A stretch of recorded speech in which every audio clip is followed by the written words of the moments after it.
Good afternoon, everyone. Can everyone hear me? Not sure if this is on. All right. Well, good afternoon, everyone. Please continue to get your lunch and mingle. But I wanted to get us started. It's really a privilege for me to be here to start off this session for all of you. So good afternoon. My name is Dr. Subir Sahu, and I have the privilege of serving as the Vice President and Dean of Student Life here at Drexel. And I have the honor of presenting our wonderful speaker today. This is our first event in the Neurodiversity Faculty and Education Series. That's just one of the many events that we have had generously funded by the Olitsky Family Foundation for the Drexel Autism Support Program. Our speaker today, Dr. Robert Nassif, has a distinctive voice as a psychologist and father of an adult son with autism. He speaks at conferences nationally and internationally on issues facing families of children with autism and special needs. He has an interest in the psychology of men and fatherhood. In his 2013 book, Autism in the Family, Caring and Coping Together, the book integrates research and treatment with professional and personal experience. In 2008, Robert was honored by Variety, the children's charity, for outstanding contributions to the autism community. He has given a TEDx talk entitled How Autism Teaches Us About Being Human. He is a member of the panel of professional advisors of the Autism Society of America. You can visit him at www.drrobertnassif.com. Please join me in welcoming Dr. Robert Nassif. Thank you. I'm sitting there and I'm not sure who he's talking about. So, I want to get an idea from you first, what you're most interested to learn today, and that'll help me relate my material to you, or the material we're going to talk about. So, who wants to tell me what you would most want to get out of being here today? This is a technique. I will stand here until someone tells me. Yes. See, it works. Thank you. For myself, I'm an academic advisor in the College of Computing and Informatics. Mm-hmm. And so I think it would be helpful for me and maybe other advisors here to hear some of your thoughts, guidance with academic advising and what's going on in the world today. Okay. All right. That's a fair question. How many of you are academic advisors? Oh, wow, quite a few. How many are faculty teaching regular classes? A few. 3. How many work in the DASP program? A few of you. Now, who am I missing? What other kinds of jobs do you have? There's a group of us here from Steinbright, the cooperative education. Ah. The co-op advisors. Right. Okay. Great. Great. A real important aspect of this. Interestingly, I was just at a conference in D.C. a couple of weeks ago, and they were talking about the unemployment rate for college graduates with autism. It's actually 1% more than adults with autism who don't have a college degree. The reason being, according to what people were saying from the Department of Labor and other folks, was that often young people with autism can get all the way through college and have a blank resume. So that's not what would happen for a Drexel student. So you're already set up to help students with autism enter the workforce and be successful, which is great, which is really great. But that's kind of frightening that somebody with autism can graduate college and not have any better chance of getting meaningful work than somebody with autism who does not have a college degree. That's pretty frightening. All right, anybody else? What do you want to get out of this? All right, I'm going to tell you what I'll bring to it. What I'll bring to it is I have a son in his 30s who has severe classic autism. So I've been living and learning about autism since the mid-'80s when he was diagnosed. So I've lived through all the controversies. There's no controversy in autism that you've heard about that I haven't lived through, wondered about, tried to sort out, read about, tried to figure it out for myself and my family. And I'm now old enough that kids I worked with when I was sitting on the floor have grown up and gone to college and gotten jobs. Now, that like dates me a little bit, but I have that background of experience. And some of the kids I sat on the floor with, I never thought would finish college, get a job, have a relationship. And some of the kids I sat on the floor with have not finished college, got a job, got a relationship as well. So, but I've gotten to see how this plays out over time. And, you know, kind of what works, what doesn't, and then like what's the inner capacity of the individual, the uniqueness of that person's condition, and how that plays in. So that's what I'll bring to this. Anybody else? What do you want to get out of it? Yes. I'm probably the only parent in the room. Oh, I forgot to ask that. Any other parents in the room? Okay. Another parent in the room. My son is a student here at Drexel and autistic. And the question I would have is, you know, where's he going to work? What kind of place we'll have him in? And that's why I would come to something like this. Okay. I'm always trying to figure out the future. You're like the rest of us. We spend most of our time worrying, thinking about what already happened, wondering about what's going to happen next, and like today we'll just be here. Okay.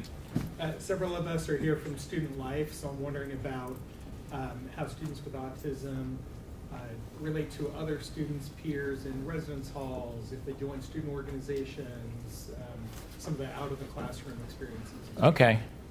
Thank you. That I'll try.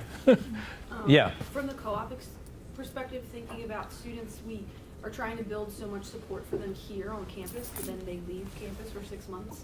And how do we kind of still support them and have them succeed in the workplace? And are you available to them during that time? Okay. Okay. Yes. As a faculty member involved in our admissions process as well, which involves interviews and auditions for our particular program, how to support students of, you know, varying places in neurodiversity coming into our programs or deciding if this is the right program for them kind of collaboratively. Right. And some of that's the actual interview process, which I'll talk about a little bit. And you're going to have other people in this series who know parts of this much better than I do. But all right. And okay, so we have some parents. Anybody here diagnosed on the autism spectrum? Okay. That you know of. There's a lot of people floating around, I'm going to talk about it, who have some of the characteristics, not necessarily all the characteristics. Actually, probably all of us have some of the characteristics when you get right down to it. All right, so I've got some slides here. I don't have to use all of them, but a lot of them are kind of interesting, and I have several short videos which will illustrate certain key concepts. So we're going to talk about, just in general terms, autism awareness and acceptance, the concept of neurodiversity, what the stereotypes are, because they still are here, including this new one. Kids with autism are good at IT. Some of them are very good at IT for a reason we will talk about, but not all of them. That's a stereotype. And that speaks to your question about what's your son going to do if he's not into coding and decoding and debugging. Turning deficits into strengths, which is something you'll use in whatever your job is, whether it's in the co-op or student life or in a classroom or however you're supporting individuals with autism, and some of the best practices for educators. All right, so in Philadelphia, there's a program called Neurodiversity in the Workplace, and that was started by the ARC of Philadelphia, a nonprofit. And 3 summers ago, the ARC of Philadelphia partnered with the Pennsylvania Department of Education and Vocational Rehab, and they hired me as a consultant along with Stephen Shore, who has autism, and we developed a soft skills curriculum to prepare young people for the workplace. So that will soon be available online. Autism Speaks is going to host it. But at any rate, this is the website for neurodiversity in the workplace.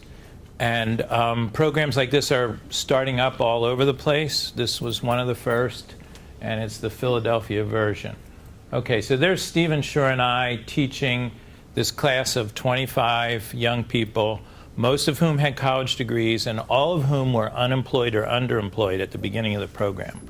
And most of them got hired and are still working at SAP, which is a big, how many people know what that is? All right, that's a big IT company in Newtown Square that employs 3,000 people. They're a global enterprise software company. About 80% of the world's economies run through their servers. So you can imagine it's it's a big, there's a whole campus out there. One of the autistic people in this class had a degree in cybersecurity and was unemployed. He became their cybersecurity specialist in about a year and a half. And he was sitting home doing very little, playing computer games. But he had a degree, not from the most prestigious university. I think it was Bloomsburg in cybersecurity, but he was a genius. He is a genius at this. But untapped until he could get into this program where, to get into it, it wasn't a traditional interview process. People came in groups, they ate pizza, and built Lego Mindstorm robots. And there, the interviewers could see, could they work together? Did they have skills? Could they talk to each other about the projects they were on? So anyway, there we were. I didn't really know, could we teach 25 people with autism in a classroom at one time? And turns out we could. We had them in small groups. We had them in a full group. They could learn like anybody else. So this is a short video, and these were people in the class who now have these high-tech jobs. Well, one of them doesn't. Dear hiring professional, I am not a liability. Please don't mistake a label for the truth. My expectations go far beyond my limitations. And there are many jobs where my unique skills could speak for themselves. They just need a voice and someone to listen. The difference between me and others is the difference between me and others. Not a weakness, but a strength. A strength that defines who I am and pushes me towards who I want to be. I don't have a disability. I have this ability. I have this ability. This vision. This focus. This same passion that inspired you to seek a fulfilling career. I have this ability. And so much more to offer. Sincerely and earnestly, Gloria. Christian. Jeff. Patrick.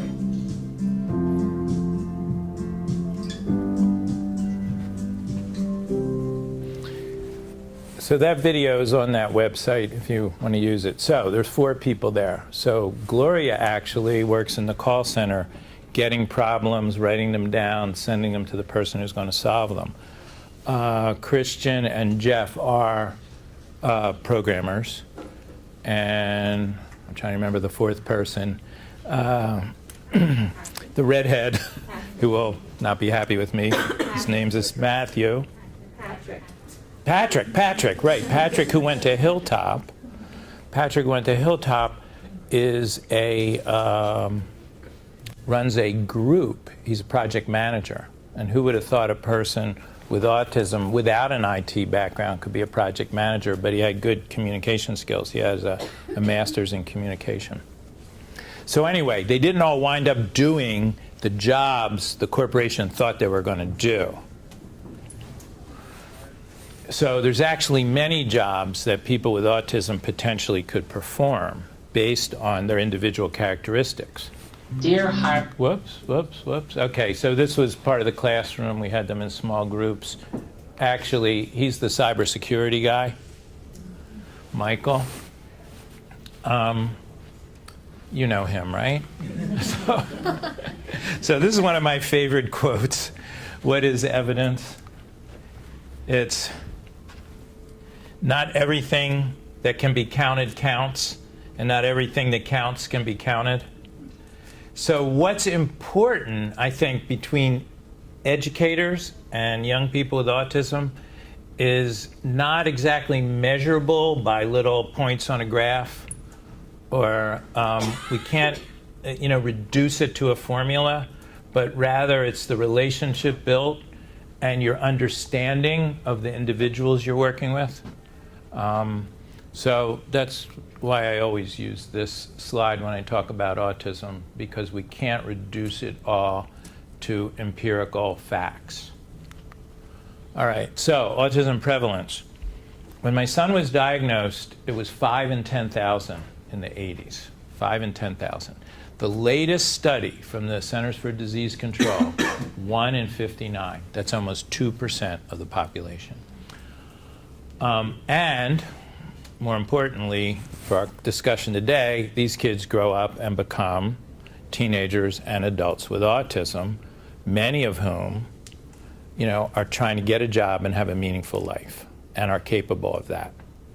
So when my son was diagnosed, I think the statistics were that about 80% of kids with autism were in the cognitively impaired or mentally retarded range, as it was called at the time.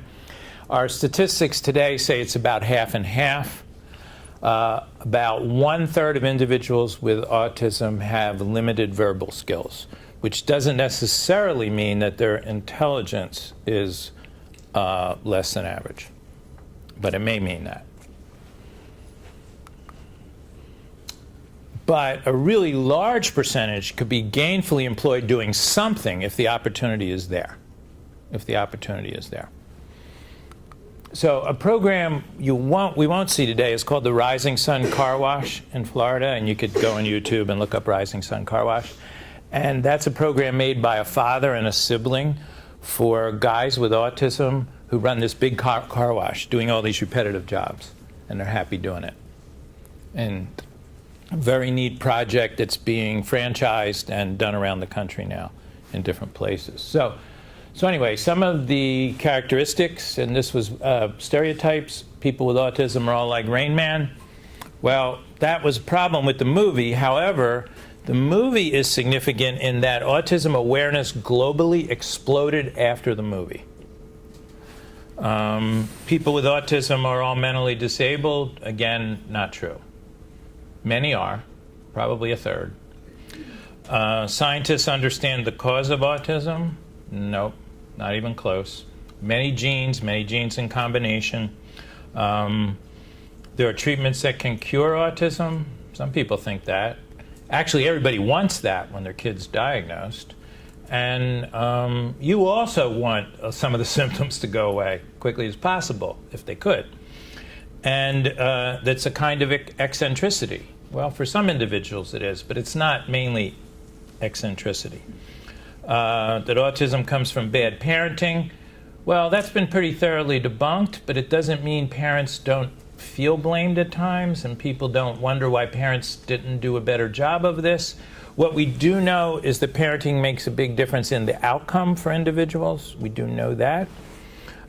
We also know that there's genetic links between parents and kids, so sometimes parents have some of the characteristics, which doesn't mean they caused it. Children with autism flap and rock constantly. That's a stereotype. Some flap, some rock, some fidget different ways. Many of us are fidgeting right now, but I don't see anybody doing it inappropriately. That's the difference. Wait, one more. People with autism are good at numbers. Well, some people with autism are good at numbers.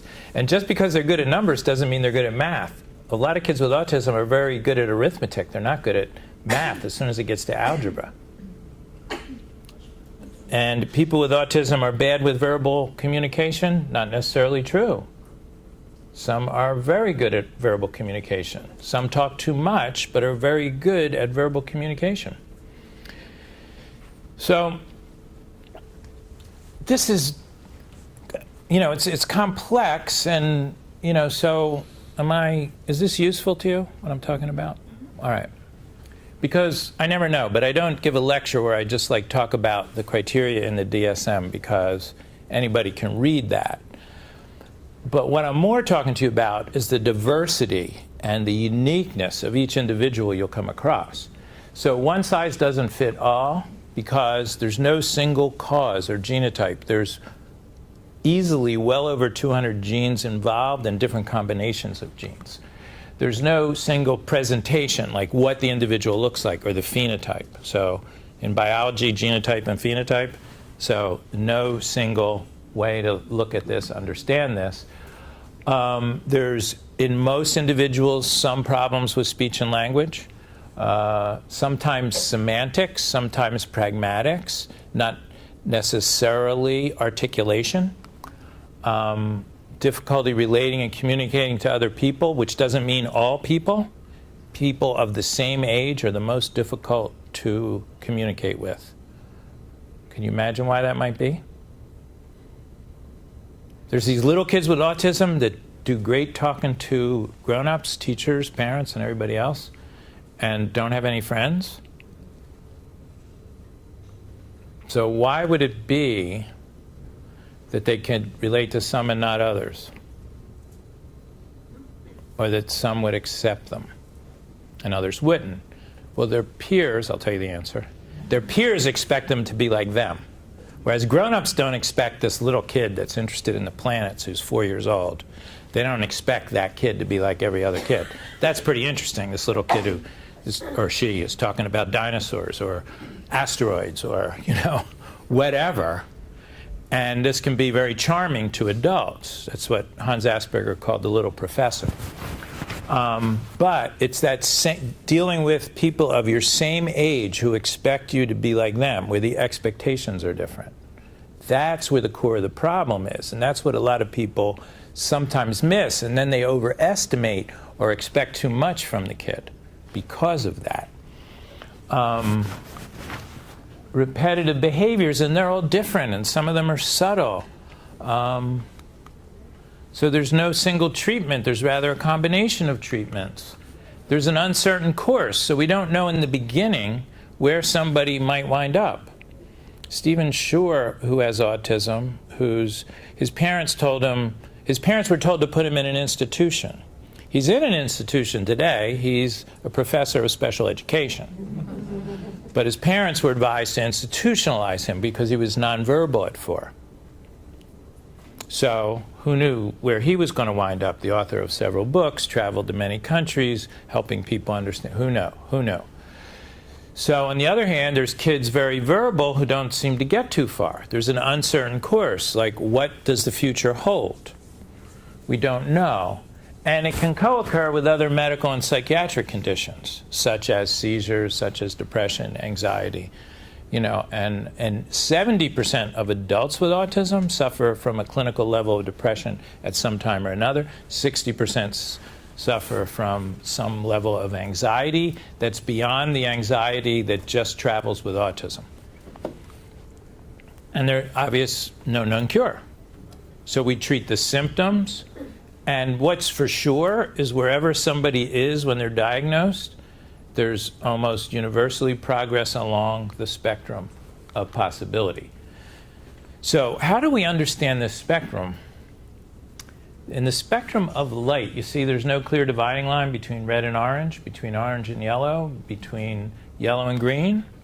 So there's no clear dividing line between this spectrum of autism and the rest of the human condition. So there's a lot of people that might just have a few toes on this, and different toes. These are human characteristics in their essence. It's when you have so many of them that it's hard to live normally and function in society that you qualify for the diagnosis. And the diagnosis is really like the tip of this iceberg, and the individual differences are underneath the surface. And that's what we learn over time. So when you're advising a student in a co-op program or academic advising, yes, in the beginning you're seeing sort of their obvious differences, but as you get to know them, you're going to see the more subtle differences that are just as significant, maybe more significant than the obvious ones. One might think of this whole autism spectrum as a social learning disability. So see, if we call it a social learning disability, it's actually descriptive of what it is. Whereas autism, that's not particularly descriptive. So, and if you think of it as a social learning disability, like a reading disability or a math disability or, some other kind of learning difference, then you can imagine This is sort of like being born with a cloudy social lens. So, you know, you don't know what people mean when they're talking to you. You tend to take it literally. You don't understand figures of speech, things like that. You don't understand body language. You don't process faces very well, so you don't understand the nonverbals of communication. You can learn them, but they don't come intuitively, and they come with a lot of practice and repetition. So this is another kind of look at the differences. So in speech, individuals with autism can go from non-speaking to typical speech. Intelligence can be low to high. Sensory needs, which we'll talk about, can be hyposensitive. So somebody that wants things louder, wants things firmer, wants things that have stronger tastes, to people that are hypersensitive and they're like avoiding noises and avoiding certain flavors and avoiding things that are aversive. Social skills can go from having extreme difficulty. So there was a kid in the SAP group, young man in the SAP group, and he was a Drexel grad. He barely spoke, but he was a brilliant programmer. And speaking's very difficult for him. It's not that he can't speak, but you know, having a conversation is very difficult for him. But he can communicate on email. When he was in school here, his mother called herself Cyrano because she would email his professors and have conversations with his professors because he would give her permission, right? And he couldn't do it. He couldn't like formulate his thinking. But he did graduate from Drexel. He went through the co-op program. He was always got one of the last co-ops around. And he got into this cohort, and he's successfully employed today. He learned to drive. He's got his own apartment. He's got his own car. And he was one of these kids where I thought, what's going to become of him? You know, is he just going to live in his parents' house and play video games the rest of his life? He's going to work every day. He has a meaningful life. He doesn't talk a lot. And special skills, there are some individuals with autism that have like really amazing skills and others, you know, just sort of average. So we can't assume they have these savant or extremely valuable and quirky or really different skills, but some do. So this term of neurodiversity, and this is sort of the Bible of neurodiversity, Steve Silberman, Neurotribes, The Legacy of Autism. He is an investigative journalist, and he wrote for Wired magazine, and he was noticing the high number of people with Asperger syndrome and high-functioning autism in Silicon Valley, and he started writing about it. Was this genetic, or did all these people just work here and have kids? It's largely what happened. So, you know, the kind of very limited individual with autism is not having kids. So the explosion in the diagnosis is not due to people with severe autism having kids. It's due to people having some of the characteristics or many of the characteristics or even all the characteristics at a functional level having kids together that then multiplies the chances, most likely. And there's genetic advantages and adaptations to many of the qualities. So neurodiversity is the notion that conditions like autism and dyslexia, attention deficit disorder should be regarded as naturally occurring strengths and variations as opposed to disabilities, and that these variations account for some evolutionary trends in human society. So it's not a new concept. Hans Asperger talked about it in the 30s, but it's new, you know, kind of revived now. Hans Asperger was in Austria and he wrote in German. Leo Kanner, who was in the US and wrote in English but spoke and read German, was aware of Asperger, but he developed this more rigid definition of autism. Asperger's definition was always broad and spectrumy. The reason being, interestingly, Asperger was trying to save kids from the gas chambers. So if he could show that kids had high, average or high intelligence, he could keep them from being liquidated. So his papers described the high-functioning kids primarily, but he saw autism as a spectrum from very limited to gifted in IQ. So one of the best books of recent years is Uniquely Human by Barry Prezant. He's a speech and language pathologist, and I was actually reading his papers when my son was in early intervention. So he's been around like 5 decades in the field. So he put it this way, and this is a more like humanistic, kind of qualitative book. He's talking about his life as a speech therapist, the kids he saw grow up, the schools he consulted with, and things like that. This is what I learned from my years in the field and from Roz Blackburn and others. There's no such thing as autistic behavior. These are all human behaviors and human responses based on a person's experiences. So it's when you have enough of those that they interfere that it's diagnostic.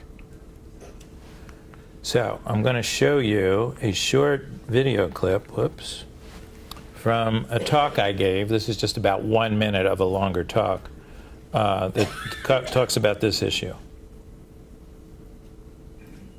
One of the best books of recent years is called Uniquely Human by Barry Prezant.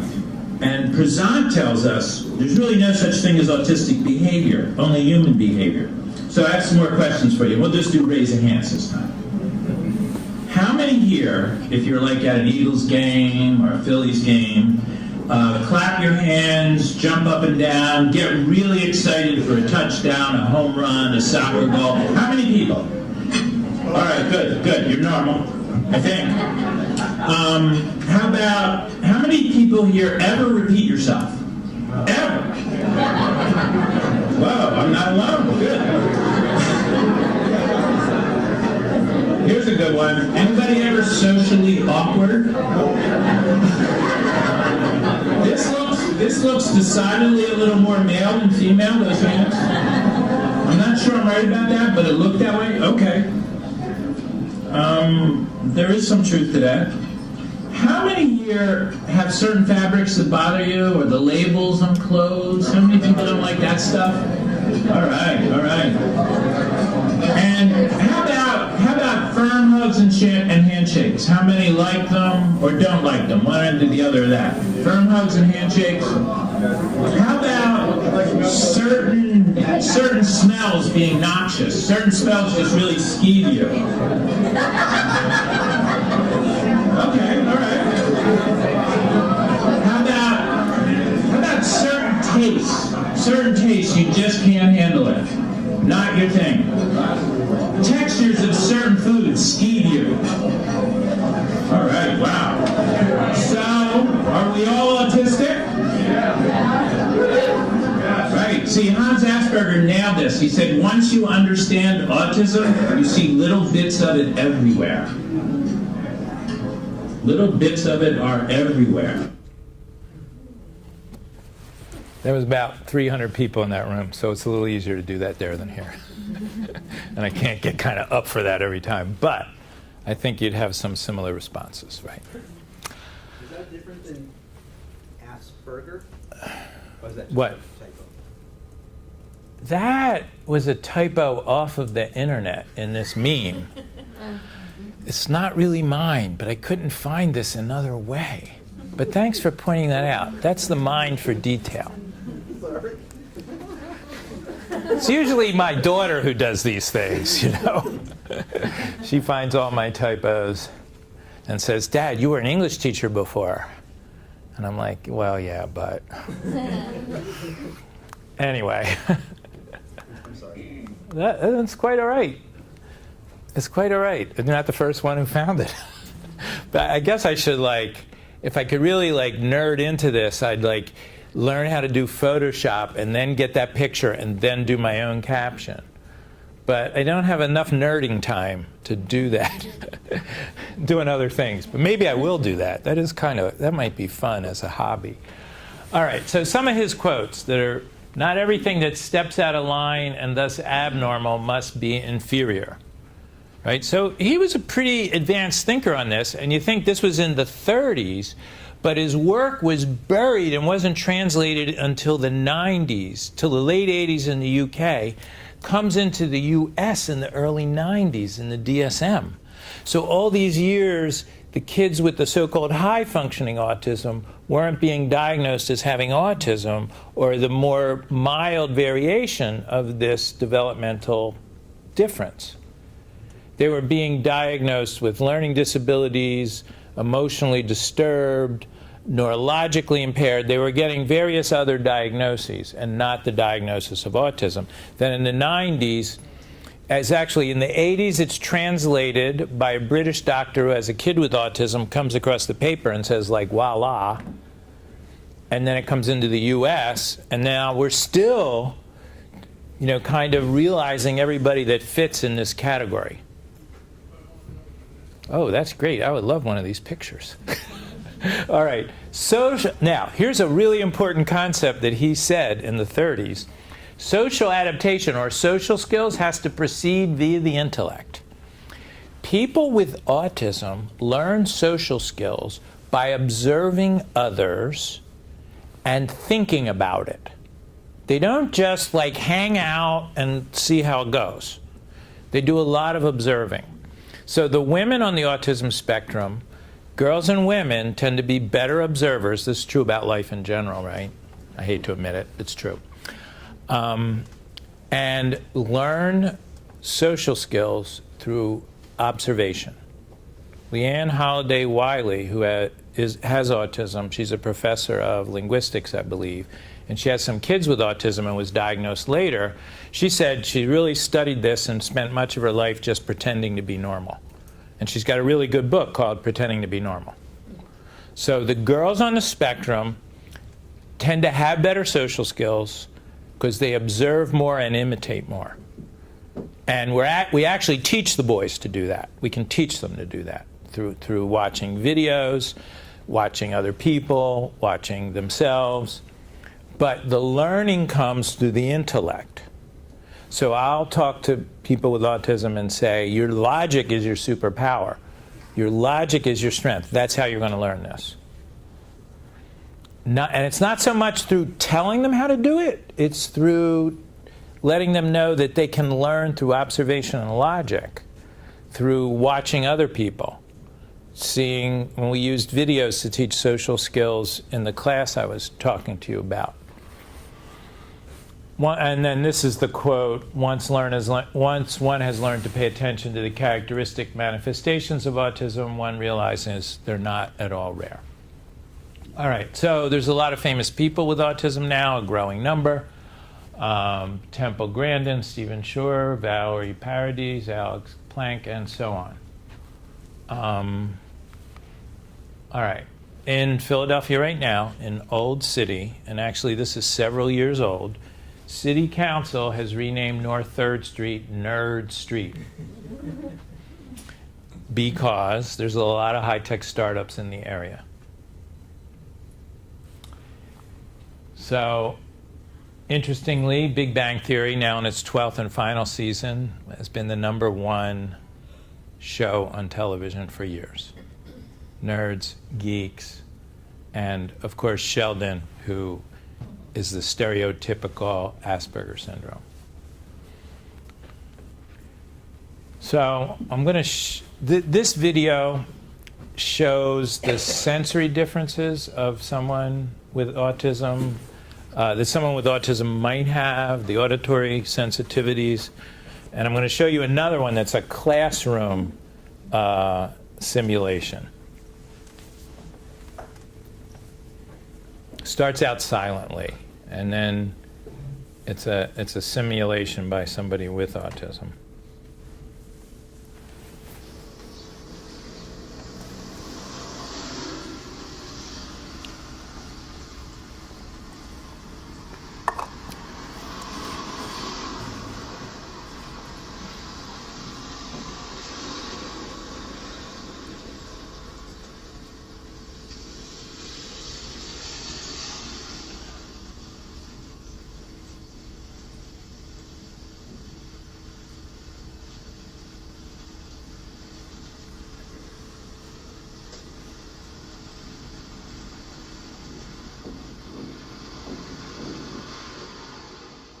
So that's supposed to be us walking down the street. And here we go.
So some of the kids we're talking about might have that experience walking around campus. Not all, but some. Or parts of that experience, and get distracted, or they're late, or whatever. So in the latest DSM, the sensory differences were brought into the diagnosis because there's very few, maybe no people with autism who don't have some of these. And some of the behaviors that we see that are problematic are often driven by a sensory difference, by being so uncomfortable. That really helped me. I had Right there. absolutely no idea. Of that So, piece? Yeah, and just the short amount of time I had to watch and listen, I was very, kind of beside myself. I had Wow. no idea that's the experience of some of our students. So when we're preparing them to hold a job, we have to take this into account in terms of what kind of accommodations they need. Or when we're expecting them to be able to keep up in a classroom, what kind of accommodations they need. Like some people have trouble with recessed lighting. That's coming down as opposed to like in the window or from the side. All different sorts of differences. And I'm going to show you another one. Yes?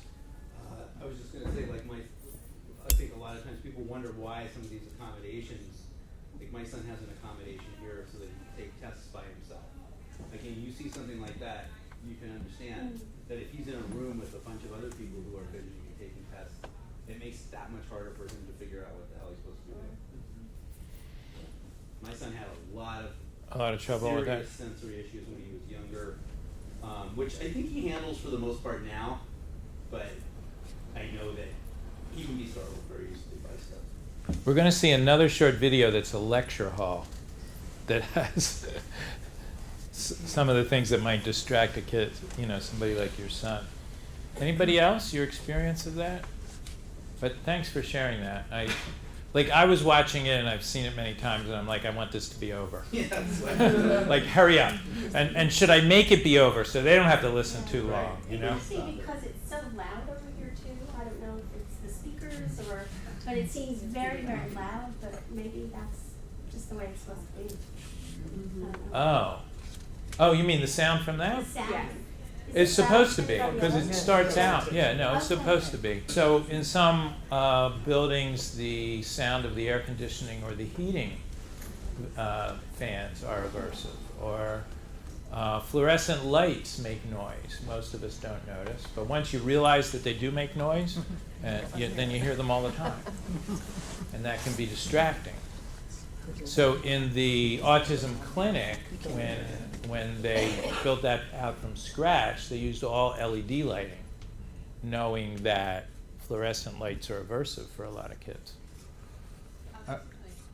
Yeah.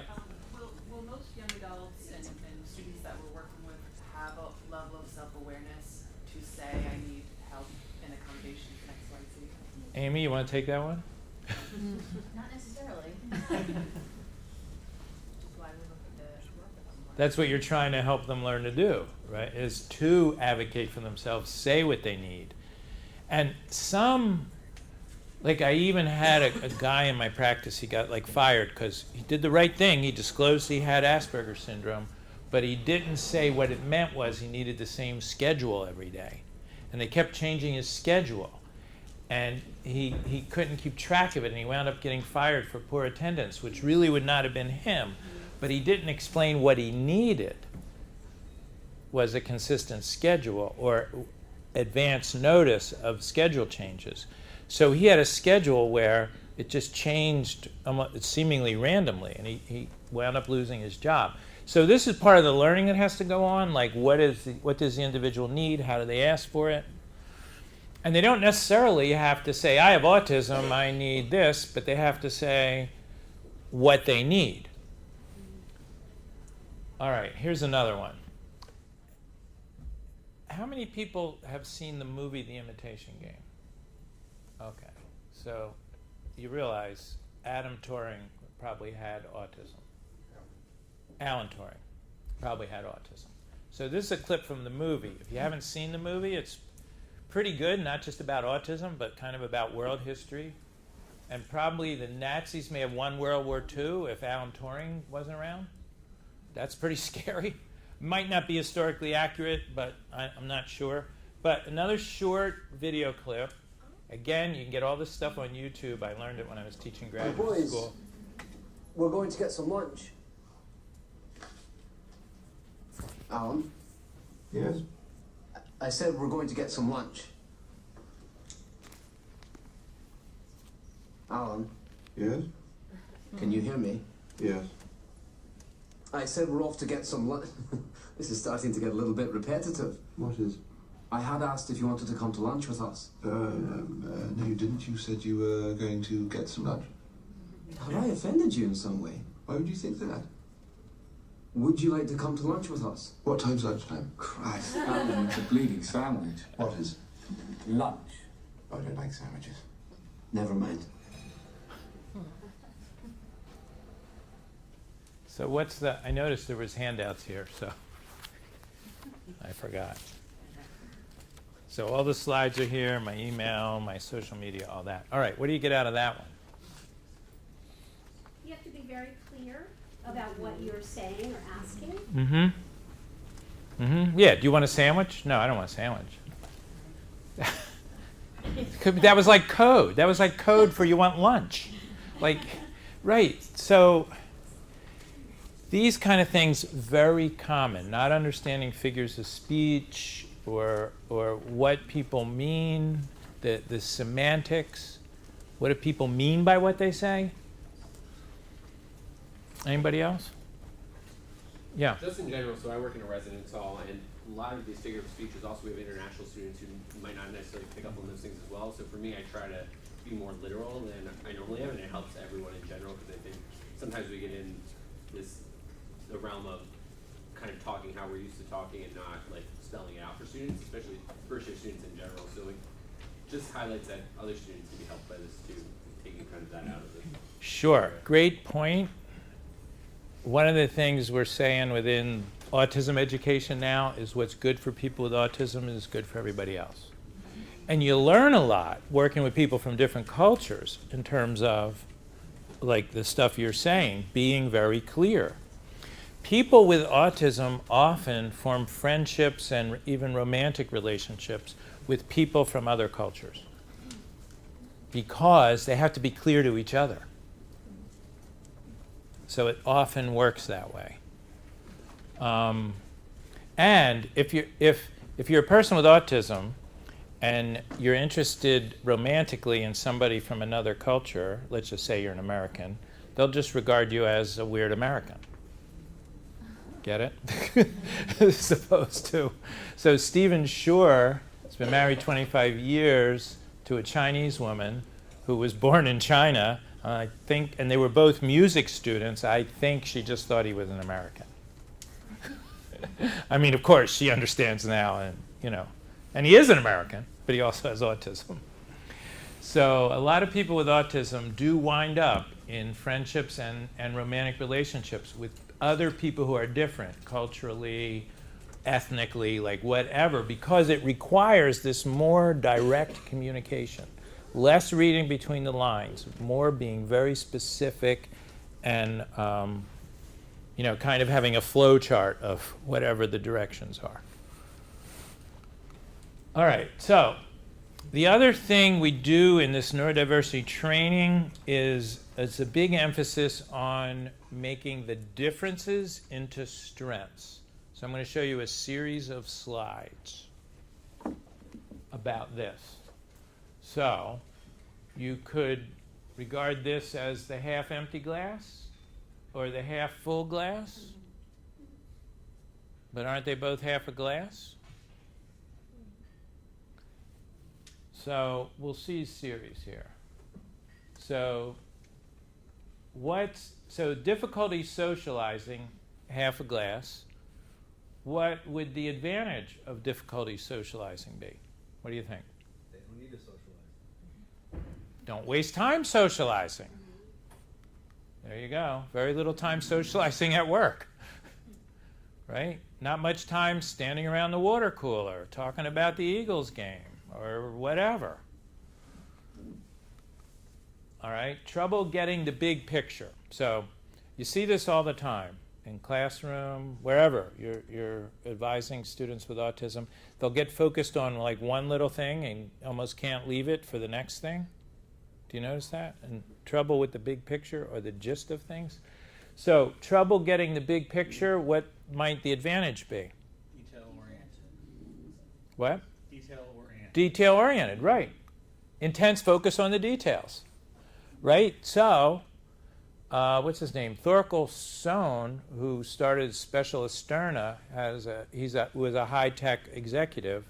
He realized this ability to see the details would lead many people with autism to be very good at software testing.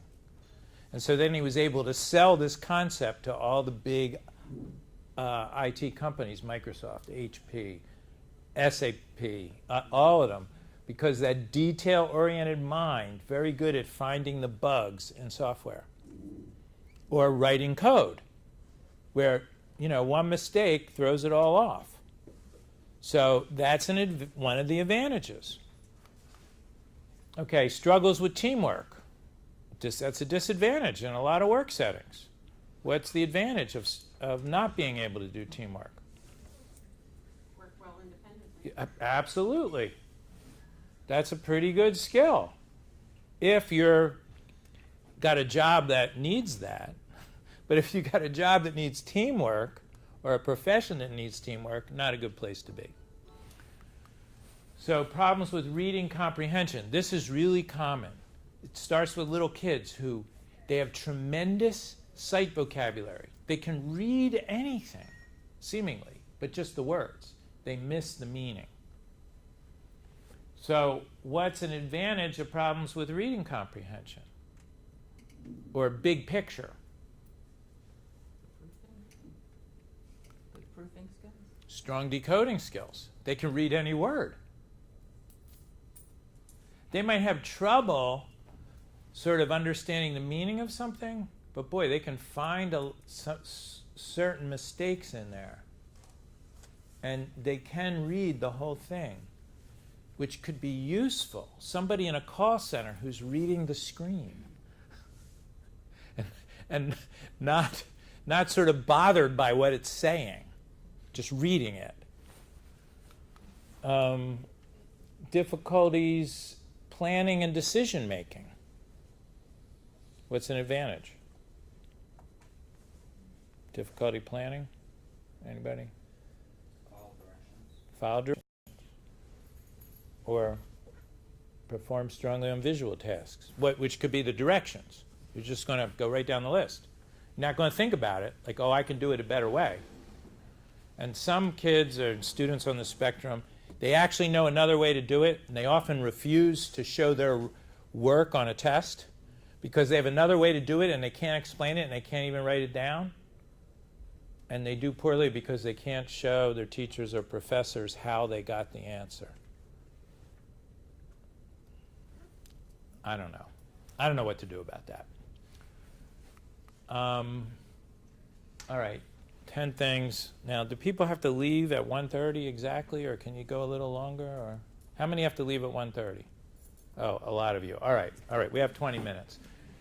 So I'm actually going to skip this. I'm going to skip some slides so you can live without this movie. Whoops.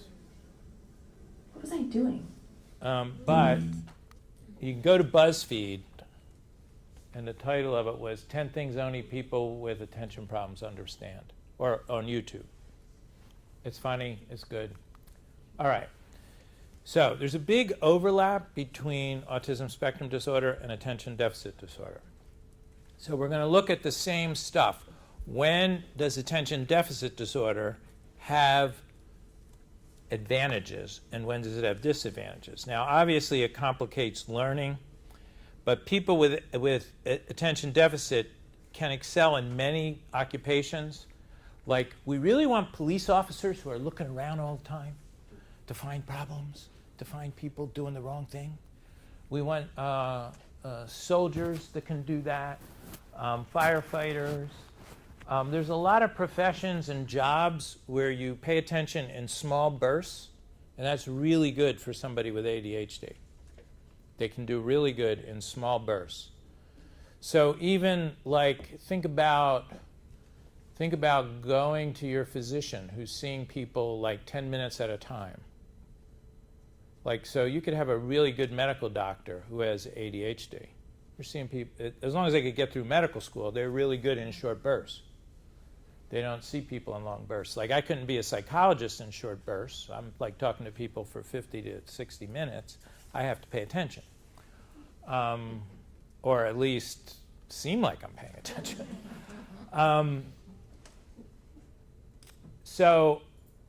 The accommodations have to do with clear instructions and preferred use of communication, which is actually useful for all employees.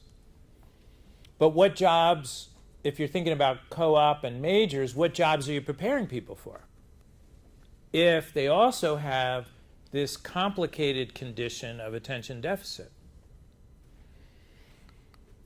All right, so let's look again at disadvantages and advantages. Can't maintain focus well on one thing. What's the advantage of your mind's moving around? Intensely and multitask. Multitasking, very valuable in a lot of things.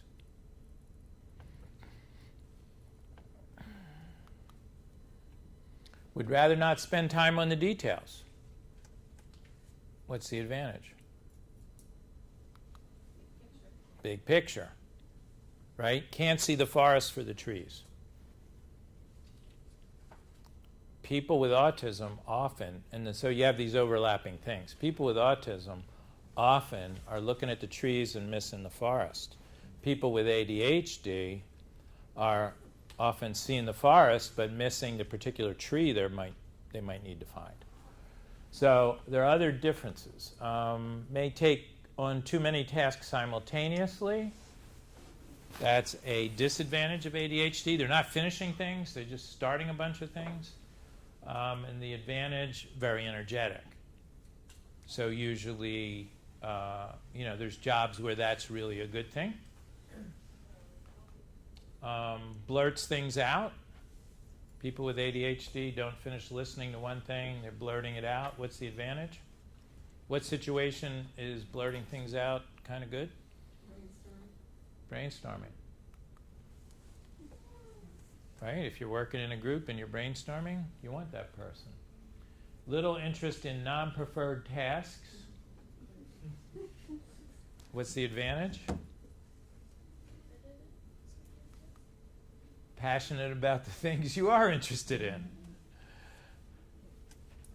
So, a big thing in the education of young people with autism is using their passions to guide them toward success.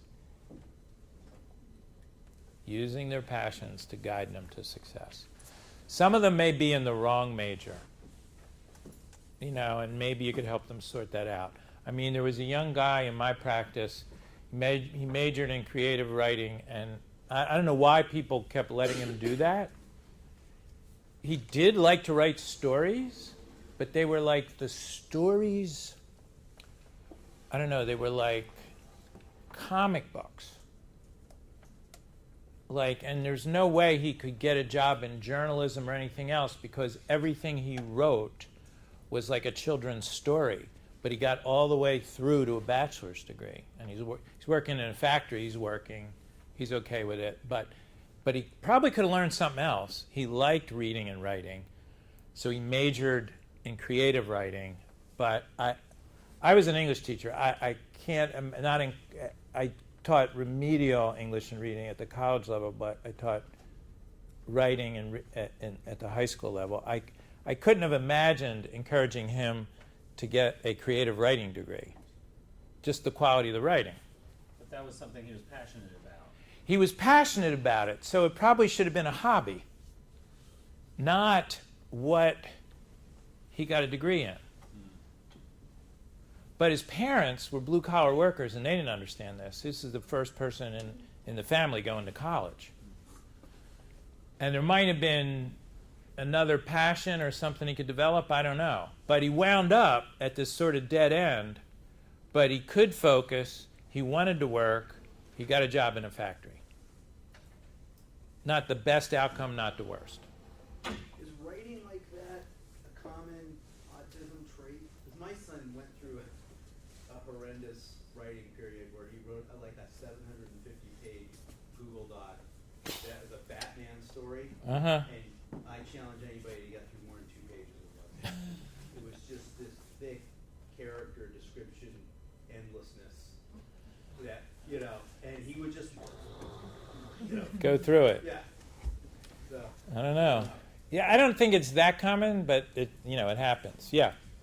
I don't know other advisors find this. I mean, it's very challenging to get a student who sort of has their heart set or their mindset on the major to consider practical considerations at that age and developmental level to do the thing that the outside person might say is a better path. They could succeed in. At the undergraduate level, it typically doesn't work. In my experience, no matter how practical it is or impractical what they're doing is or how ill-suited they seem to be to it, it takes a whole lot of something for that student to get the aha moment to say, hey, maybe I need to change my major. So it might really start more at the high school level, middle school and high school, gearing people toward transition to careers and picking paths they can succeed at, versus just things they like, and hopefully you find a passion that fits a career path. Not easy. I mean, this is one of the dilemmas. Amy, you're supposed to solve this. All right, we got a little more time, but yeah, that's a big. Yes. How What? All right. Wait a minute.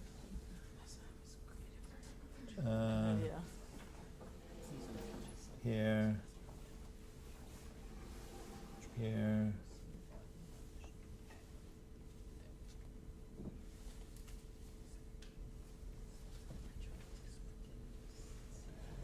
All right.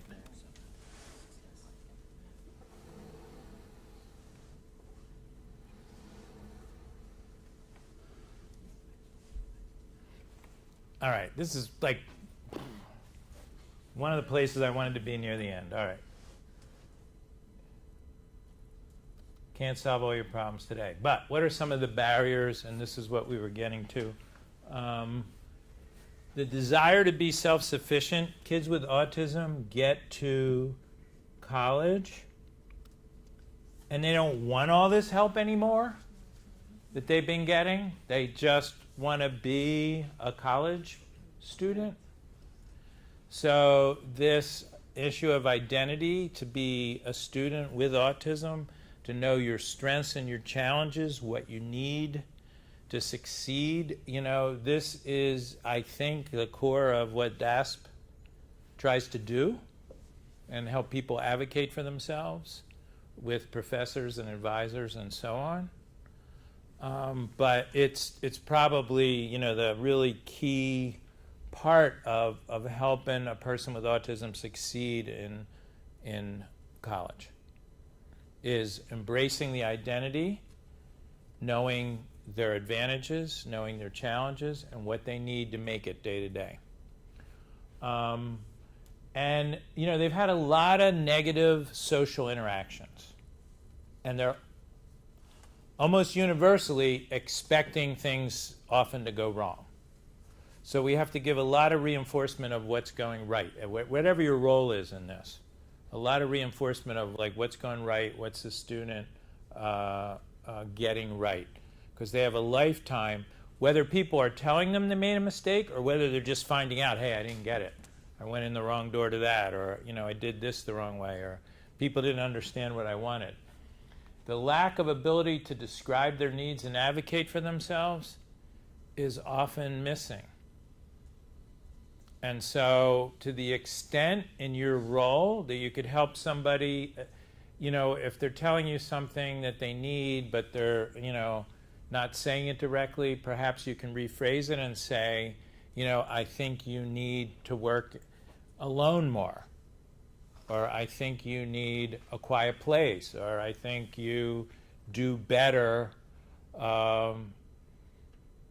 finding mistakes in things, or whatever it is where you are helping them understand what they need to look for. And they face a problem with quality of services, utilizing the services, and they've often had negative experiences with faculty around accommodations. Like many faculty members don't think it's their job, or don't think they didn't grow up like that, they don't want it. So that's, a bigger barrier in the university is like what professors are open. But one of the services you can give is helping them find the teachers and the majors and the people that are going to be more supportive to them, that are going to understand their needs. So, and what they're guaranteed that's vague is reasonable accommodations.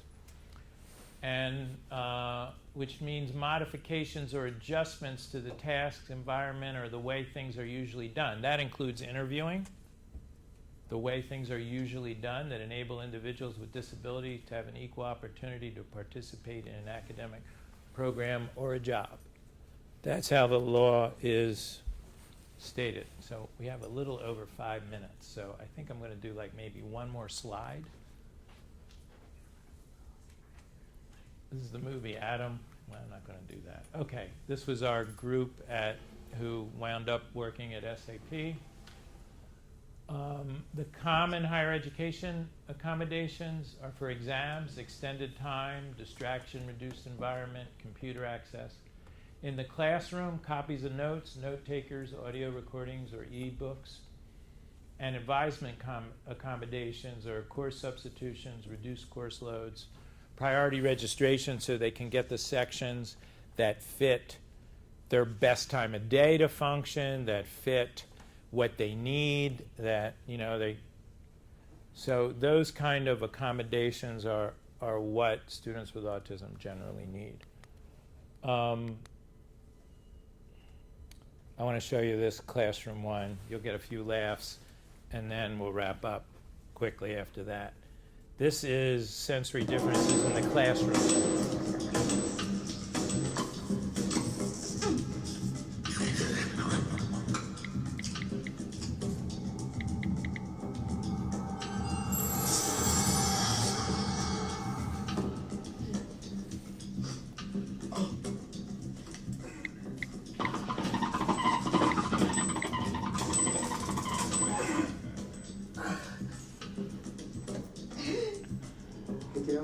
Why don't you pull over to the nervous breakdown lane?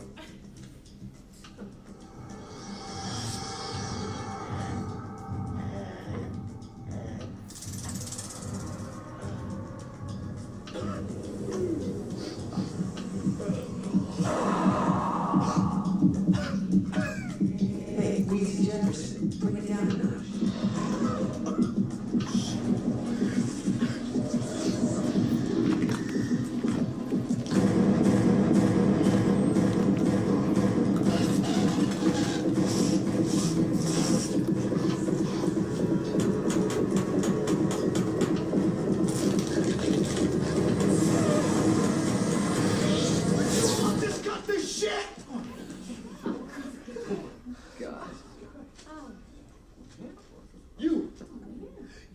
That damn watch. And you rich girl, we know you got money. Put that damn diamond away. And hey, British guy, if you're gonna live in this country, you better go see a damn dentist about that stink ass breath. You smell like hot garbage. Now please, I'm trying to take a test here. This is my future. Mr. Witherspoon, sit down. And one more outburst from you, and you are out of my classroom. I'm sorry, Professor. That was my Tourette syndrome. Piss on me, I'm on fire. So I just can't help. Michael Jackson's a Puerto Rican. See, OJ's on welfare. I see him on the line. I just can't help it. You know how Bob Hall. Dennis Rodman got a coochie. I just really can't help it. I can't.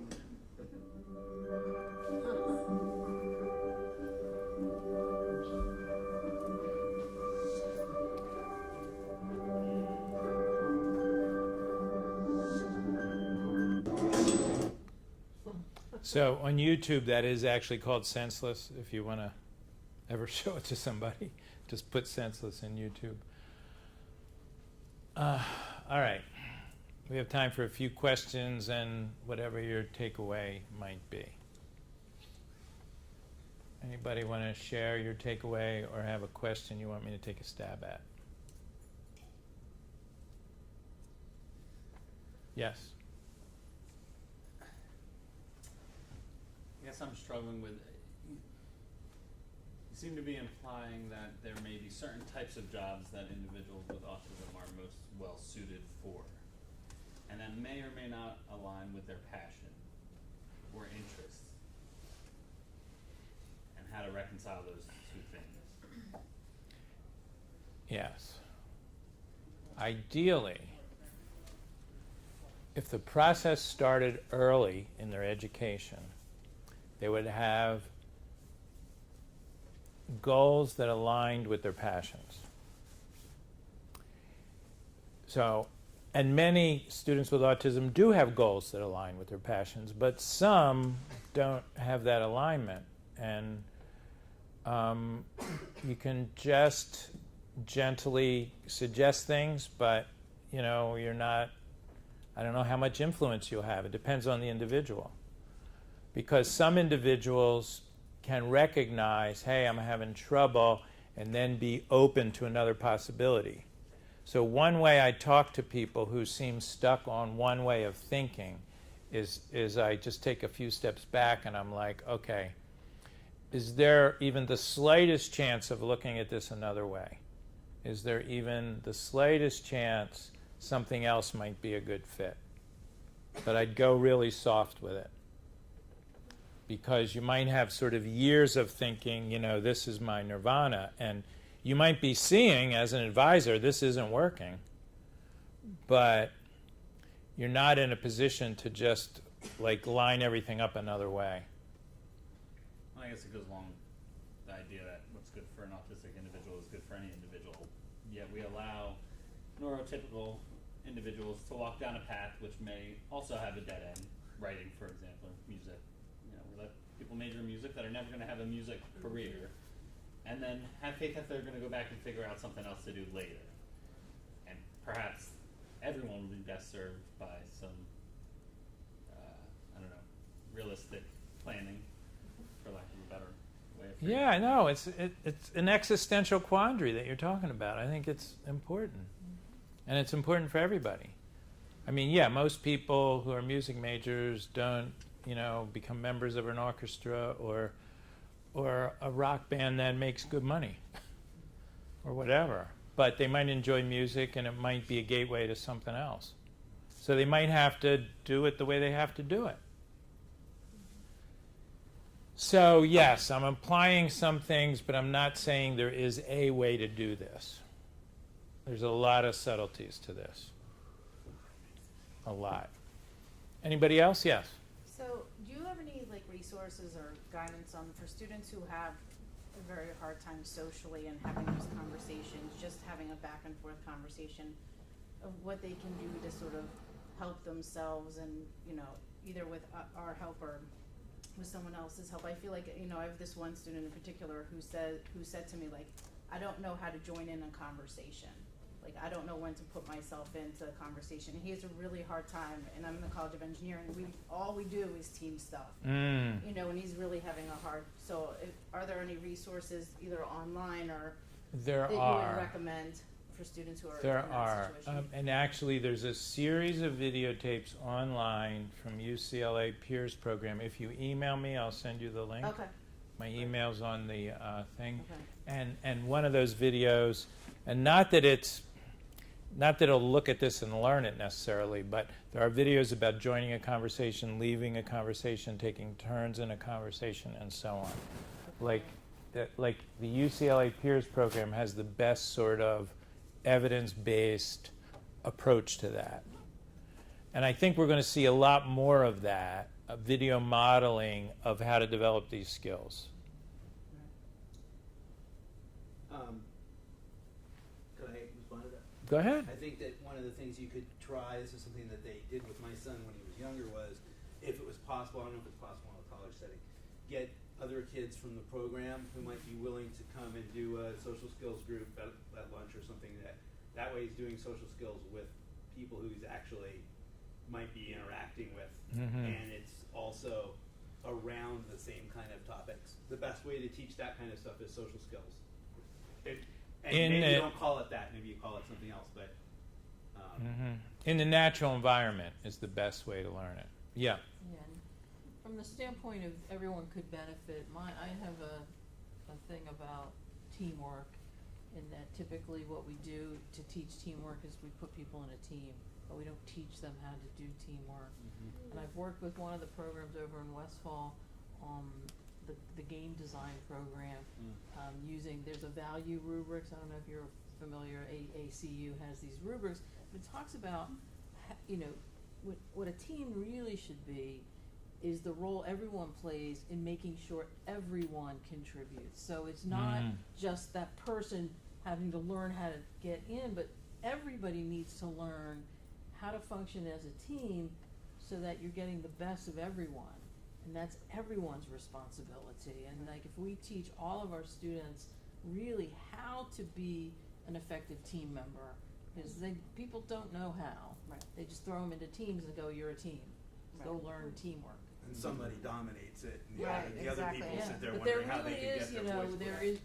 there are ways to teach it so that it becomes a truly productive team experience. I mean, how many of us have been in a truly hellish team experience? That's great. I mean, I think this is a good discussion that needs to keep happening about how to do this. Did you have a hand?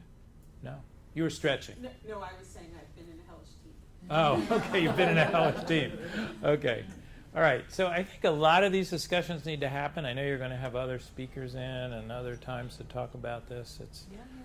And I also realize, you know, this is kind of like preaching to the choir. This is the people who want to do this, and not everybody wants to do this. But it's part of making a compassionate community that your students with autism have people they can come to who you're just trying to understand the best you can, and that really is good enough most of the time, is to just really put that intention there to understand the best you can and to help the best you can. And realize, you know, they don't want to have the challenges they do, but also when they understand that this challenge is a part of autism and this strength is a part of autism, and I am a person who has these challenges and these strengths, it goes better. It goes better than just trying to kind of make it through. And we're all a little like that. So at any rate, we're out of time. I appreciate your attention, and I appreciate you listening to my voice. I tried to share what I can. I think the world's evolving on this, kind of rapidly. And a lot of companies are interested in it because neurodiversity is like affirmative action for young people with autism. So a lot of companies are interested in it. Doesn't mean they're altruistic. They get tax incentives. They get dedicated employees. They get people who aren't interested in leaving for the next best job or a little raise. They get a lot of benefits. They get job coaching provided by the state or federal government. There's benefits to employers in this. Not that all employers want this, but there's definite benefits for them. And we need a broad range of opportunity for people with autism and other learning differences. So I'm happy to know Drexel's doing this and you're all committed to this. This is the wave of the future. So, thank you. Thanks.